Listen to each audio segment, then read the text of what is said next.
안녕하세요. 오랜만에 인사드립니다. 저는 원래 사업에 필요한 세금, 회계, 노무, 마케팅, 그리고 제도에 대한 얘기를 했었는데요. 제가 제도 얘기를 할 때마다 좌파냐 우파냐 하면서 정치 얘기로 몰고 가시는 분들이 정말 많더라고요.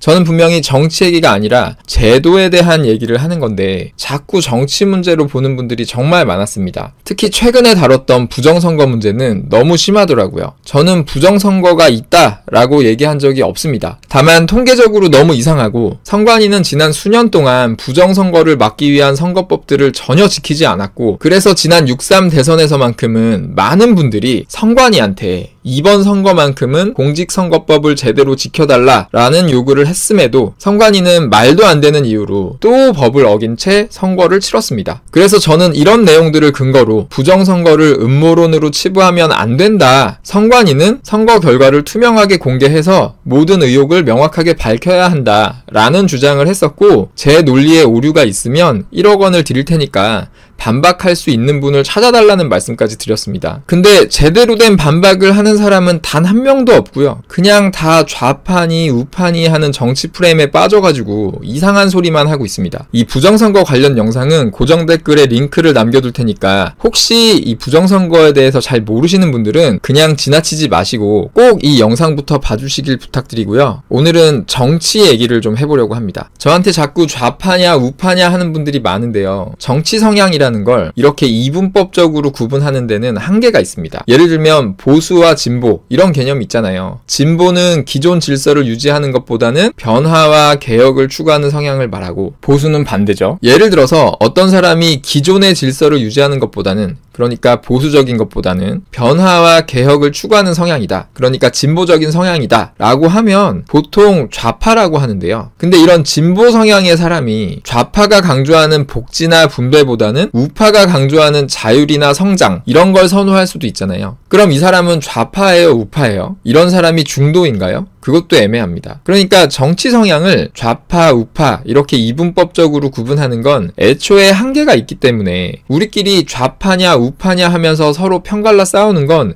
별 의미가 없고요. 저는 이게 정치인들이 원하는 프레임 속에서 놀아나는 것밖에는 안 된다고 생각합니다. 정치인들이 탄탄한 지지층을 만들기 위해서 쓰는 대표적인 방법 중 하나가 혐오를 조장해서 국민들이 스스로 정치 성향을 나누고 싸우게 만드는 거라고 하는데요. 예를 들면 지금 얘기하고 있는 좌파, 우파가 그렇고요. 그 외에도 지역, 성별, 세대, 노사, 빈부 이런 것들로 갈라치게 하는 경우가 정말 많습니다. 히틀러도 그렇게 민주적으로 정권을 잡은 거잖아요. 그래서 일단 우리는 이런 이분법적 정치 프레임에서 벗어나야 된다고 생각하고요. 특히 정치인을 팬덤을 갖고 좋아하고 지지하는 분들이 많은데요. 정치인은 연예인하고 구분을 하셔야 됩니다. 내가 좋아하는 정치인 또는 정당이라고 해서 무조건 감싸주고 지지해주고 그러면 안 되는 거잖아요. 근데 지역별로 항상 특정 정당만 지지하는 이런 현상이 너무 안타깝습니다. 이런 건 진짜 제발 좀 바뀌었으면 좋겠어요. 방금 말씀드렸듯이 정치 성향이라는 건 좌우 이렇게 단순하게 구분할 수 있는 게 아닙니다. 그래서 정치 성향을 좀 더 구체적으로 구분하는 여러 가지 방법들이 있는데, 그 중에 A-Value라는 정치 성향 테스트가 있어요. 이 테스트에서는 정치 문제를 경제, 외교, 국가, 사회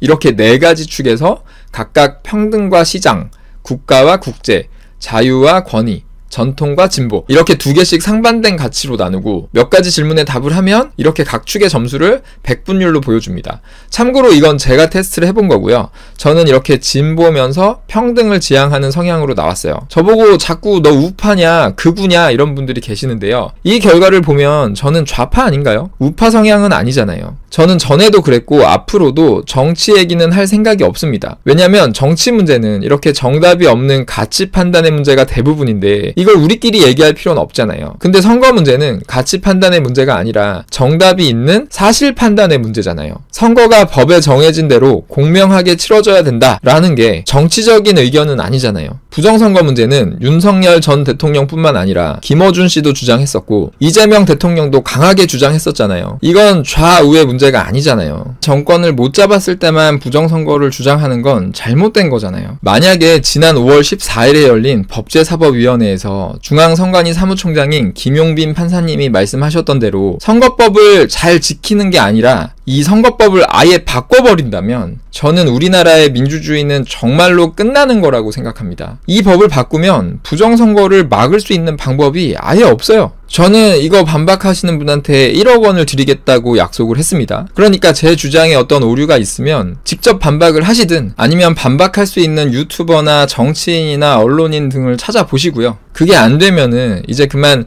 좌판이 우판이 하는 정치 프레임에서 빠져나오셔서 저한테 자꾸 뭐라고 하지 마시고 선관위하고 정치인들한테 명확하게 밝혀달라고 함께 목소리 내주시길 부탁드립니다. 대화를 통해서 생각의 차이를 좁혀갈 수 있길 바랍니다. 그렇게 될 수 있도록 자주 찾아뵐게요.